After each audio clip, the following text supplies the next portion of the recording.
Everyone, this is Yogesh. Welcome back to the channel. तो आज हम लोग आ गए हैं फिर से एक नए वीडियो के साथ और हमारे सामने एक बंदा बैठा हुआ है and he is my close friend and he has grabbed internship opportunity from Goldman सैक्स।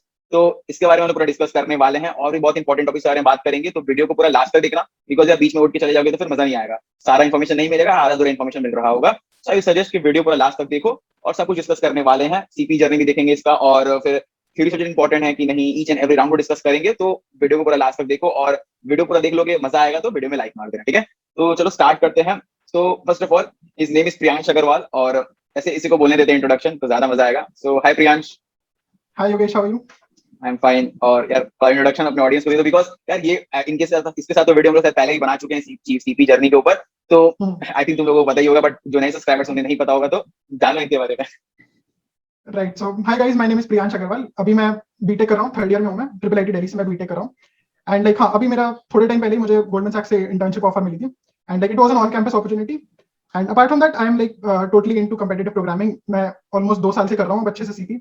And या मतलब मेरा यूट्यूब चैनल भी है सीपी पे, तो लाइक अगर तुम सीपी में इंटरेस्टेड हो तो तुम डेफिनेटली चेकआउट कर सकते हो। या इसका लिंक तुम्हें डिस्क्रिप्शन में मिल जाएगा इसके चैनल का, तो सीपी रिलेटेड ये टॉपिक्स डालते रहता है, तो you can go and check it out. और इसका यार अभी आईसीपीसी में 20th रैंक आया था रीजनलिस्ट, तो यार मतलब समझ लो नेक्स्ट लेवल है। तो आई थिंक तुम्हें मजा आएगा वीडियो के आगे तक पूरा देखने में। So first of all Priyansh, let's discuss in brief कि क्या क्या राउंड्स थे, कोडिंग राउंड, इंटरव्यूज गोल्डमैन सैक्स का, ये लोग डिस्कस करते हैं कुछ। राइट, तो बेसिकली इसमें क्या था, सबसे पहले तो हर कंपनी का जैसे होता है कोडिंग टेस्ट था। एंड कोडिंग टेस्ट में काफी सेक्शंस थे, वो हम थोड़ा डिस्कस करेंगे फर्दर वीडियो में आगे डिटेल में। And apart from that coding test के बाद अगर तुम्हारा क्लियर होता है तो देयर आर, मेरे केस में 3 इंटरव्यू राउंड्स थे। तो कुछ केसेस में 4 भी थे, कुछ केसेस में 2 भी थे। सो लाइक इट डिपेंड्स, अगर तुम्हारा अच्छा नहीं हुआ है तो they might give you another chance, तो तुम्हारा एक एक्स्ट्रा राउंड हो सकता है। एंड अगर तुमने कुछ ज्यादा अच्छा परफॉर्म कर दिया तो they might just skip an interview round overall. तो बेसिकली यही ओवरऑल स्ट्रक्चर तो ये था। या फ्रेंड्स, तो अगर तुम्हारा इंटरव्यू बहुत अच्छा जा रहा है तो इंटरव्यू स्किप भी हो सकते हैं, तो ये बहुत बेनिफिट रहता है। 4 इंटरव्यू होने वाले तो सिर्फ 2 ही होगा, 3 ही होगा, ऐसा हो सकता है अगर तुम्हारा इंटरव्यू बहुत ही अच्छा जा रहा है, ठीक है। तो यार पहले बताओ कि जो कोडिंग राउंड था उसका क्या सीन था, मतलब उसमें एप्टी पूछा गया था या कोडिंग पूछा गया था, ऑनलाइन असेसमेंट बेसिकली क्या क्या पूछे गए थे और किस लेवल का क्वेश्चन था? राइट, तो बेसिकली ये जो चीज है ना, कोडिंग टेस्ट जो है ये कंपनी टू कंपनी वैरी करता है। स्पेशली जो फिनटेक कंपनीज है ना, उनमें एप्टीट्यूड तो पक्का आने वाला है। तो सिर्फ कोडिंग टेस्ट नहीं होगा, उसके साथ एप्टीट्यूड भी होगा, डेफिनेटली होगा। तो मेरे केस में क्या था, मेरे केस में जो कोडिंग टेस्ट था it was divided into sections. So sections में अगर हम बात करें तो 2 कोडिंग सेक्शंस थे। एक उसमें एप्टीट्यूड सेक्शन था, एक सीएस फंडामेंटल्स का सेक्शन था एंड एक एचआर सेक्शन था। सो मतलब कोडिंग सेक्शंस का अगर मैं बताऊं एक बार, तो 2 कोडिंग सेक्शंस में 2 जो सेक्शन थे उसमें एक था it was like a speed run. तो 20 मिनट्स थे and you had to code up 2 coding questions. And एक जो सेक्शन था उसमें it was like a tough problem with 45 minutes. तो हाँ, मतलब मेरे साथ तो ऐसा हुआ था कि जो शॉर्ट सेक्शन जो था उसमें मैं एक भी क्वेश्चन सॉल्व नहीं कर पाया था, बट अल्टीमेटली मेरा एप्टीट्यूड सेक्शन अच्छा हो गया था। तो हाँ मतलब, और जो टफ वाला सेक्शन था 45 मिनट्स वाला, उसमें ऐसा हुआ था कि जो कोडिंग क्वेश्चन था वो मेरा काफी जल्दी हो गया था। It was like almost 10 minutes में हो गया था, ठीक है। तो जो बाकी 35 मिनट्स थे ना, I could not make use of this 35 minutes in another section. तो ये हमेशा होता है जीएस के राउंड्स में कि जो तुम्हारे सेक्शंस हैं दे आर टाइम बाउंड, और तुम जो टाइम रिमेनिंग है वो किसी और सेक्शन में यूज नहीं कर सकते। या so it was like this for the coding round. यार सब सुन रहे हो, 45 मिनट टाइम दिया हुआ, सिर्फ 10 मिनट में क्वेश्चन बना लिया तो इस लेवल। अच्छा बट तो लाइक ना, जो 20 मिनट्स वाला सेक्शन था उसमें एक भी नहीं हुआ था मेरा। मतलब सिचुएशन ऐसी थी, क्वेश्चन इतना टफ नहीं थे, बट जस्ट द अच्छा, फैक्ट कि उन दोनों को 20 मिनट्स में कोड करना था, वो थोड़ा मैं उसमें पैनिक वो में आ चल गया इस वजह से। वो चैलेंजिंग हो गया था। सही है, सही है। तो चलो हम लोग बढ़ते हैं नेक्स्ट इंटरव्यू प्रोसेस की तरफ। तो कितने राउंड्स हुए थे? आई थिंक तुम बोल दिए कि 3 या 4 हो रहा था। तो कैसे कैसे क्वेश्चन पूछे गए थे, किस लेवल का क्वेश्चन था, किस टॉपिक से ज्यादा वो लोग पूछ रहे थे, ये सब हम लोग डिस्कस करते हैं थोड़ा। तो बेसिकली अगर इंटरव्यूज की बात करें तो मेरे 3 राउंड्स थे, कुछ केसेस में 4 या 2 भी थे, ठीक है। और जो मेरे 3 राउंड्स थे ना, मेरे पर्टिकुलरली मुझे ऐसा लगा था कि मेरे बहुत स्मूथली चले गए थे और कुछ ऐसा मतलब हार्डशिप नहीं हुई थी मुझे इंटरव्यूज में।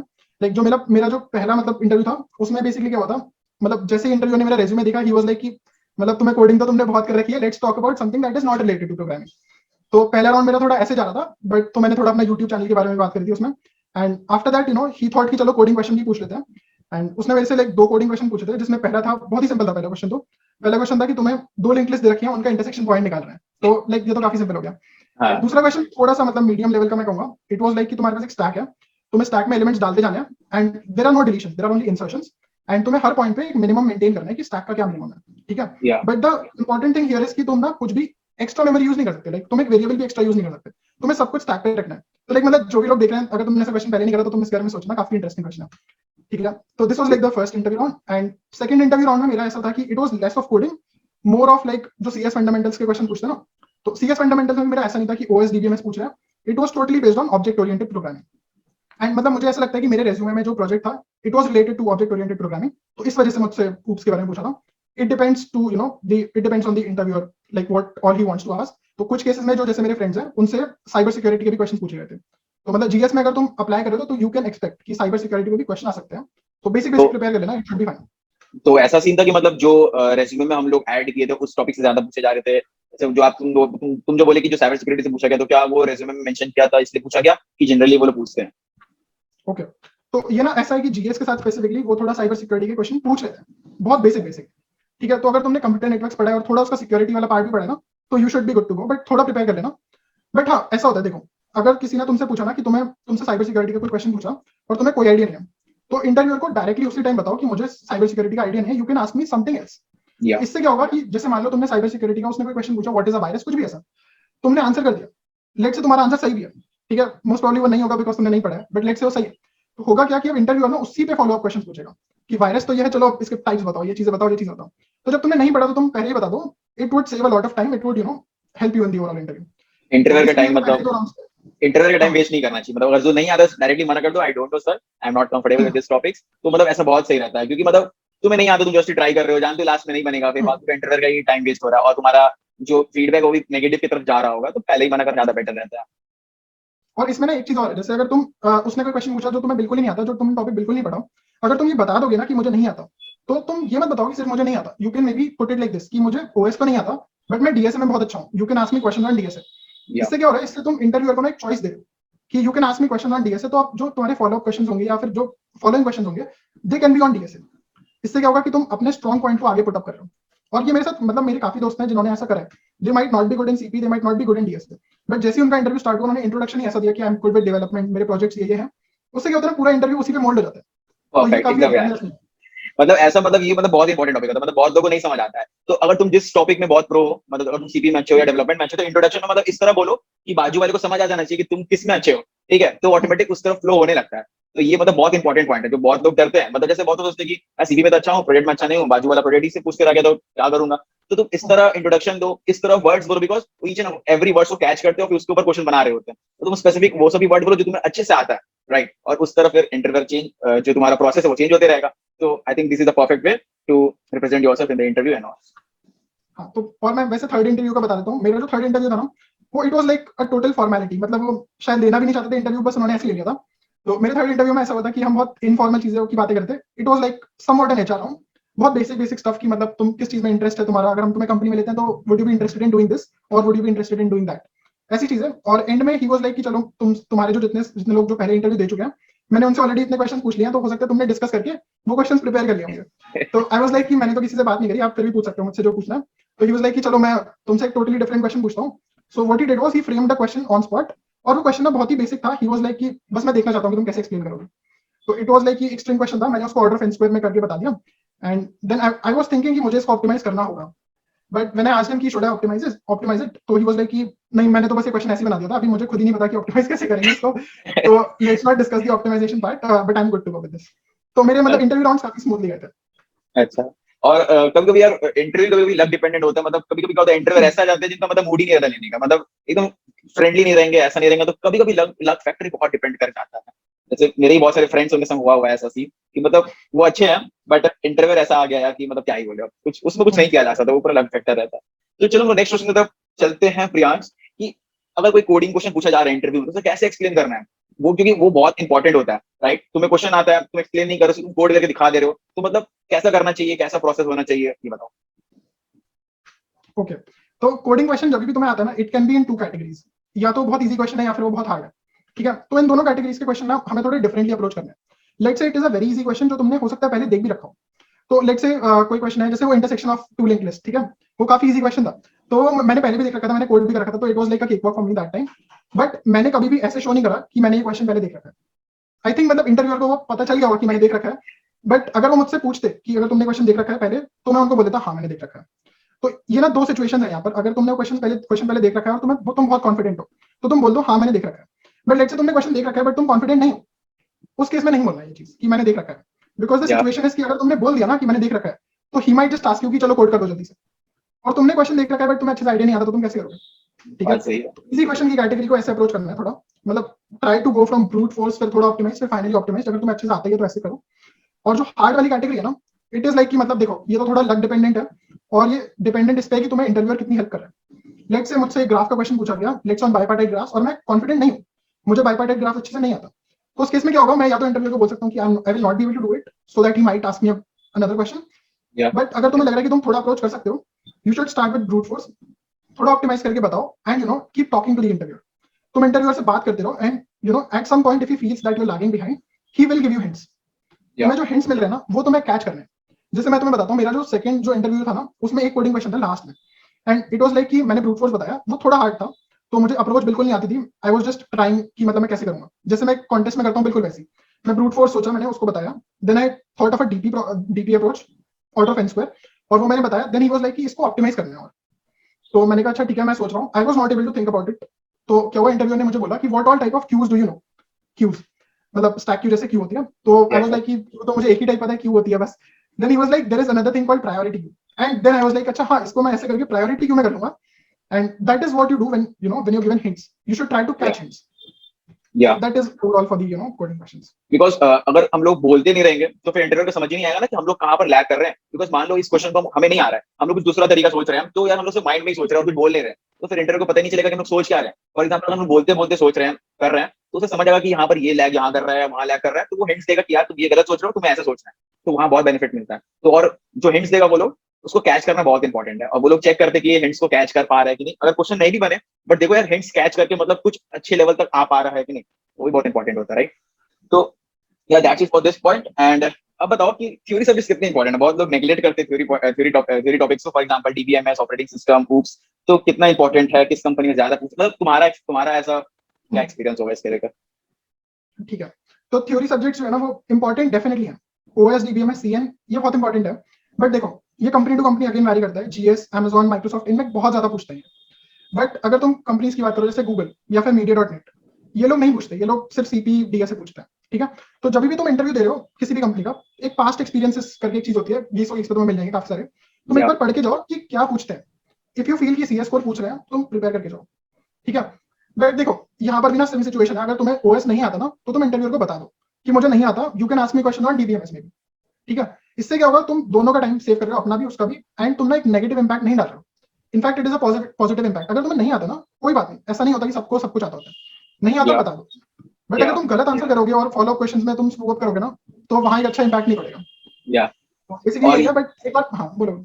और ये भी इंपॉर्टेंट है कि रेज्यूमे तुम्हें जो आता है वही लिखो यार। मतलब तुम ऊप्स नहीं आता तो ऊप्स मत लिखो, मतलब ऊप्स तो यार पढ़ना चाहिए। मान लो अगर ऑपरेटिंग सिस्टम नहीं आता तो डायरेक्टली लिखो ही मत ऑपरेटिंग सिस्टम, तो जिससे इंटरव्यू समझ जाएगा कि नहीं आता इसलिए नहीं लिखा है। वरना यार तुम जो लिखोगे वो सबसे क्वेश्चन पूछा जा सकता है। And if you have 100% knowledge of any topic, then only write that topic in the resume, वरना मत लिखो, वरना बहुत दिक्कत हो जाएगी। तुम बोलोगे वहां पर ऑन स्पॉट की मुझे नहीं आता है, तो ऑब्वियस बात है बोलेगा बाजू वाला बंदा की तुम रेज्यूमे में क्यों लिखो यार, रेज्यूमे नहीं आता है, तो वहां पर एक नेगेटिव फीडबैक होगा। So yeah this was everything about the theory subjects. और यार बताओ कि how CP help you in the whole process. If someone has not done CP, then what should be his roadmap?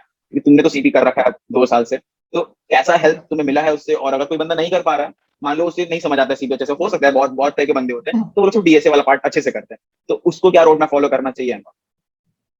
Okay, तो देखो CP का मेरे interview experience में कुछ उतना खास रोल नहीं था। मेरी प्रिपरेशन में बहुत बड़ा रोल था सीपी का।